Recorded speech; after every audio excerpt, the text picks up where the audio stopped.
याद रखना, इस विश्व ब्रह्मांड में विश्वास की तरंग ही सबसे शक्तिमान है, सबसे शक्तिशाली तरंग है। इससे अधिक शक्तिशाली तरंग और कुछ भी नहीं। यह वह चुंबकीय तरंग है जिस तरंग की शक्ति से तुम इस विश्व ब्रह्मांड में हर वो चीज को प्राप्त कर सकते हो जो तुम पाना चाहते हो। कुछ भी दुर्लभ नहीं, कुछ भी असंभव नहीं। लेकिन याद रखना, गलत चीज की मांग कर ही मत करना और सत्य पर आधारित होना चाहिए।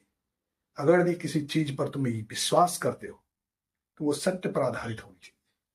असत्य पर, सत्य विषय पर तुम विश्वास करते हो तो बेकार होगा। अब अगर ये तुम यकीन करते हो कि सूरज पश्चिम दिशा से उगेगा और पूरब की ओर डूबेगा, यह असत्य है, फिर यह फलित नहीं होगा। तो कोई भी असत्य विषय या वस्तु पर यकीन मत करना, विश्वास मत करना। जो सत्य है, जो सनातन है, उसी पर विश्वास करना। और यकीन मान, विश्वास का तरंग इतना प्रभावशाली, इतना शक्तिशाली है। यह वह अनंत चुंबकीय तरंग है जिसके द्वारा इस विश्व ब्रह्मांड में, मैं संसार की बात नहीं कर रहा हूं, इस ब्रह्मांड की हर चीज को तुम प्राप्त कर सकते, यकीन रखना। लेकिन कोई भी गलत चीजों की कामना मत करना या उसको प्राप्त करने की चेष्टा मत करना, क्योंकि तुम्हारा जो कर्म होगा प्राप्त तो तुम्हें हो ही जाएगा।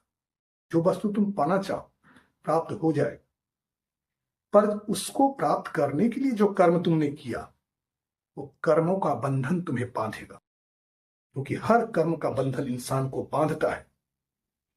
और अगर अच्छा कर्म तुमने किया तो जीवन तुम्हारा अच्छा हो, और कर्म अगर बुरा किया तो तुम्हारा जीवन भी बुरा ही होगा और उसका परिणाम भी बुरा होगा। यकीन मान, तुम्हारा ये जीवन भी नरक हो सकता है और पुनर्जन्म भी तुम्हारा नष्ट हो सकता है। ये पुनर्जन्म का जो सिद्धांत है यह गलत नहीं, यह भी वास्तव सत्य है कि इंसान बारंबार इस संसार पर जन्म लेता है। आना जाना ये खेल चलता रहता है।